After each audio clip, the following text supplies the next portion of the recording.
Hi folks, it's Keren here from tuppencecoloured.co.uk. Thank you very much for joining me today. If you are seeing this video, it means that I have decided not to throw this particular card out of the window or into the bin, which is kind of what I'm thinking about doing.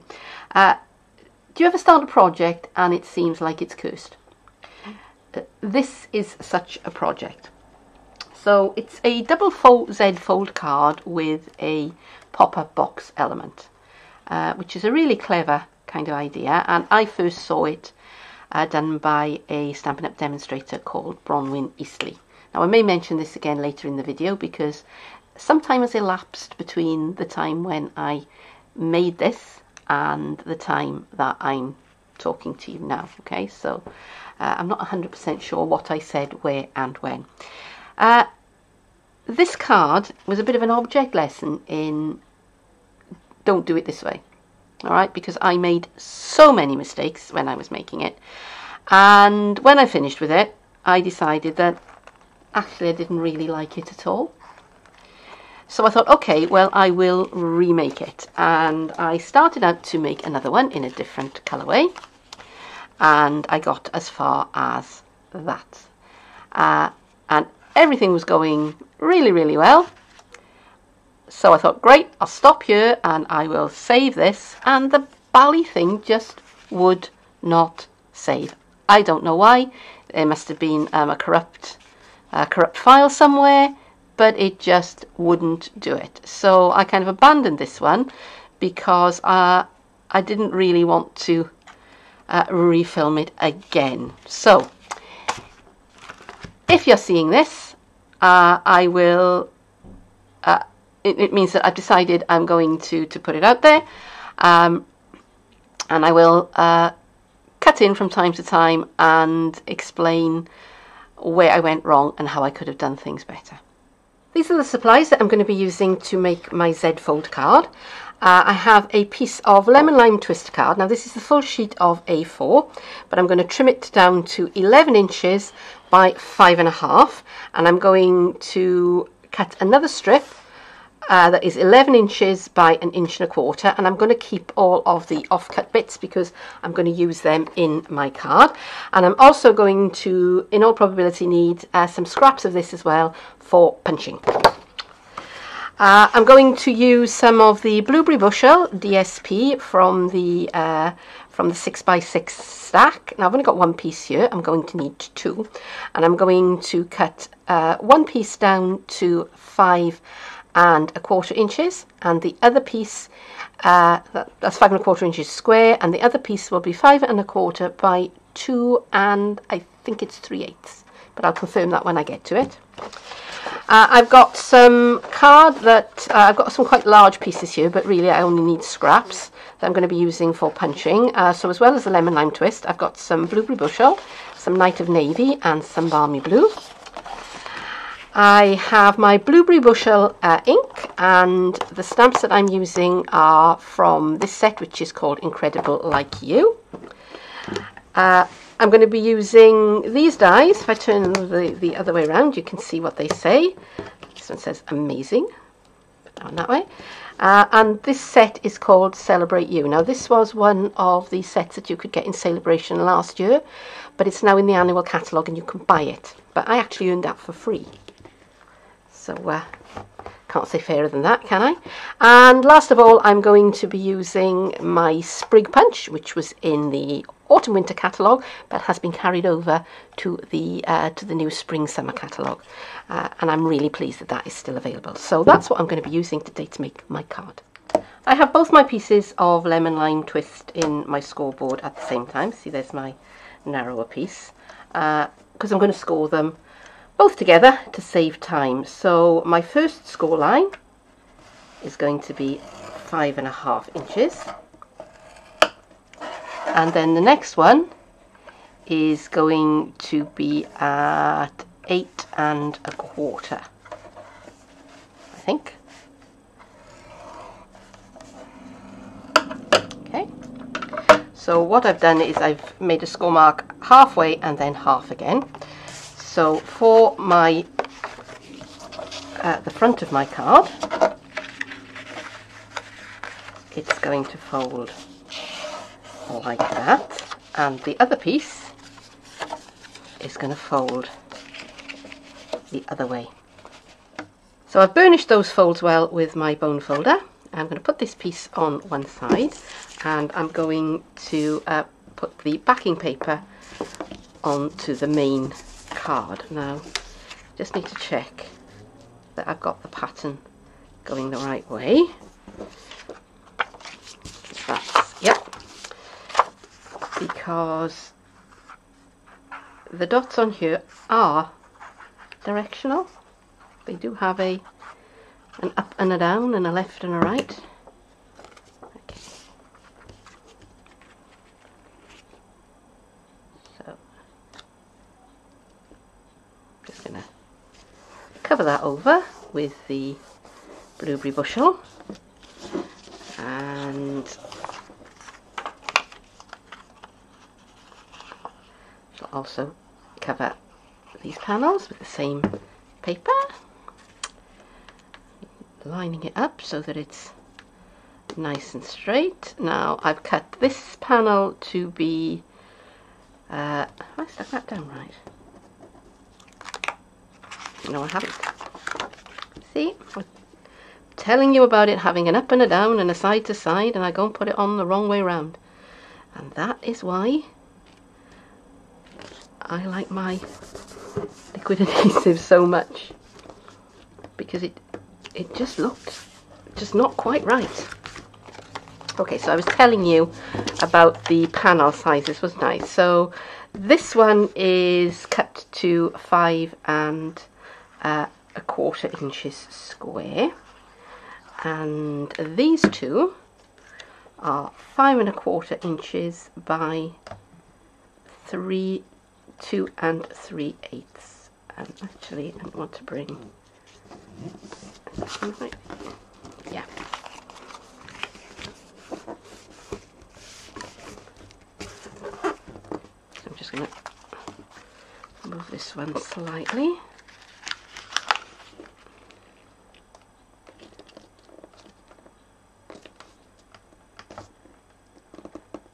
Next, I'm going to take that other piece of lemon lime twist card, and I've got it in the folded position, and I'm going to apply my adhesive just in this portion of it here, just for now.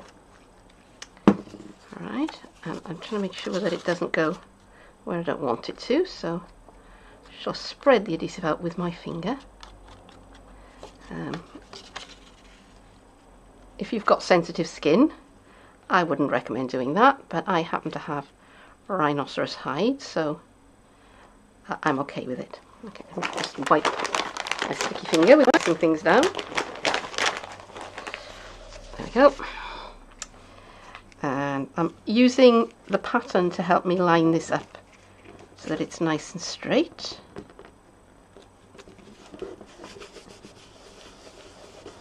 And I'm just going to press that down. Now eventually I'm going to stick that end down as well, but I'm not going to do it straight away. So next I'm going to put in the cross pieces. I've cut 2 pieces of lemon lime twist that are 3 3/4 inch long by about 3/4 inch deep. Anything over about 1/2 inch will be fine. And I've put a score and fold at 1/2 inch from either end, so that's 1/2 inch and 3 1/4 inches. And I am now going to stick these things into place. I'm going to fold this kind of out of the way, and I'm going to begin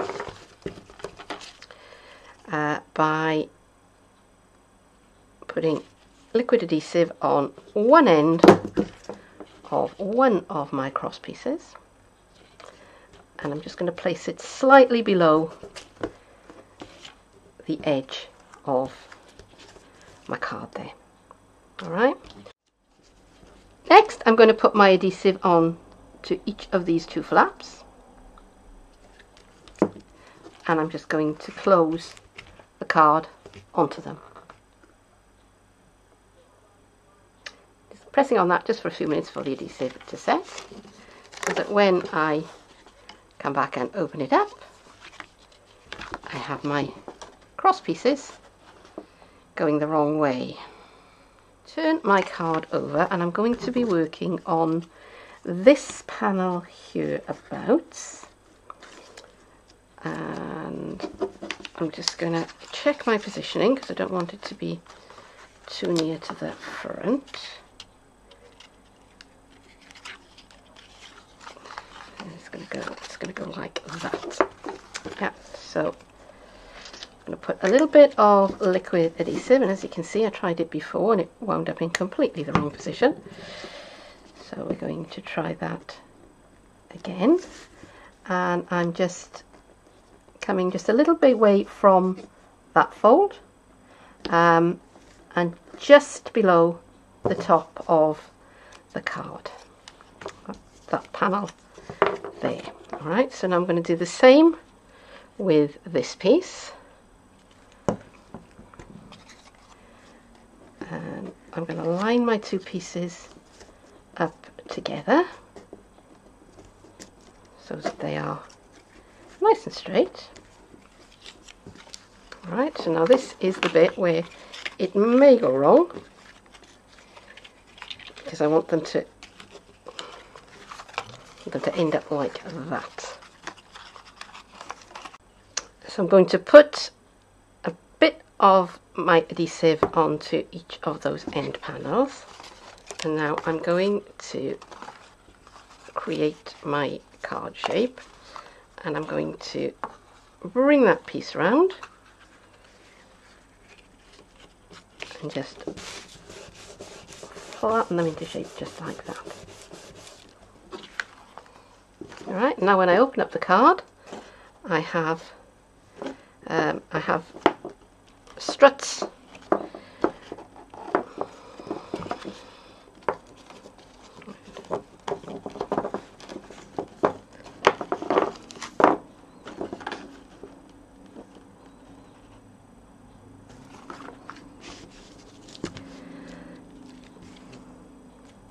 And now I can put some adhesive onto this panel,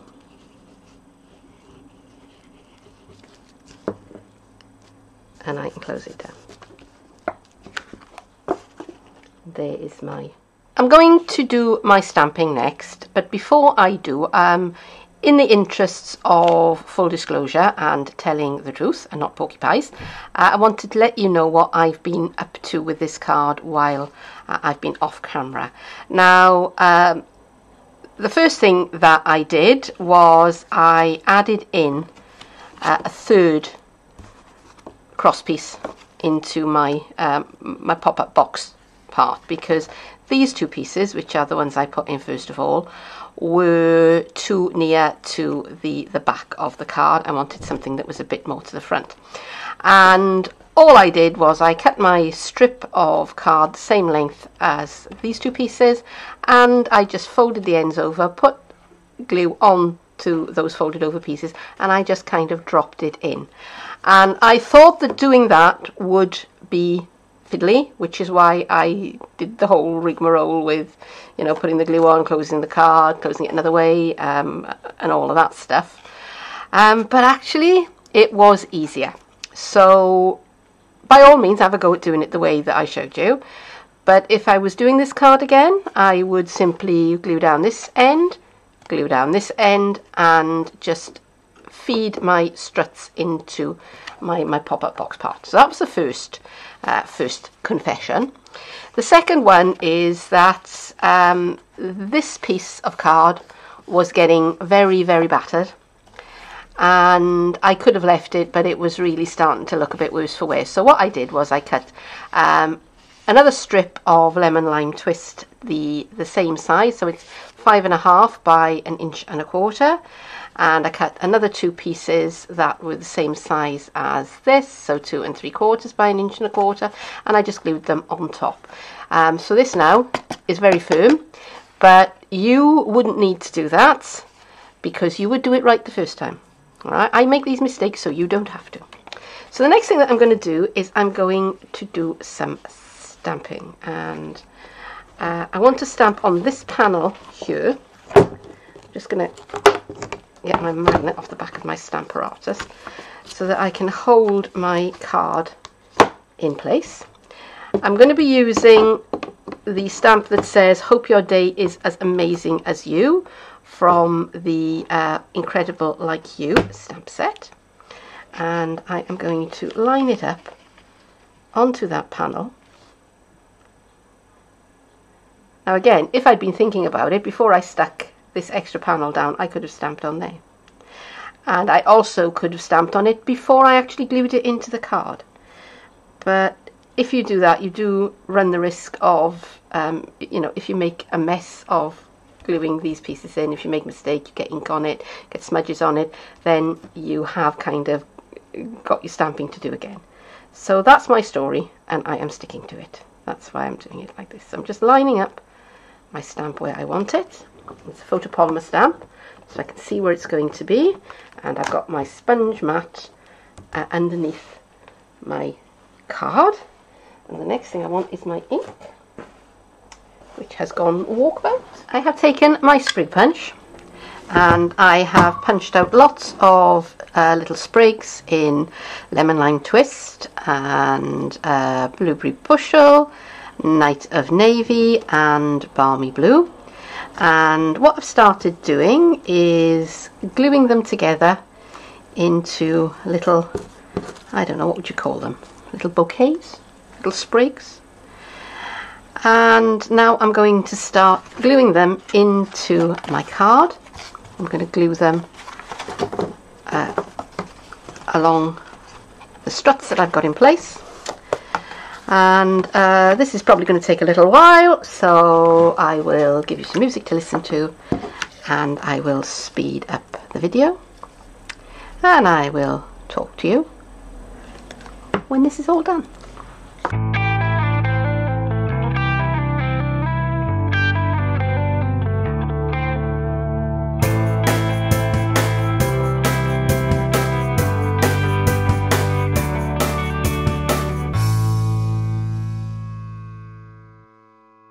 So I think that's about enough, and as you can see, I've added in, actually,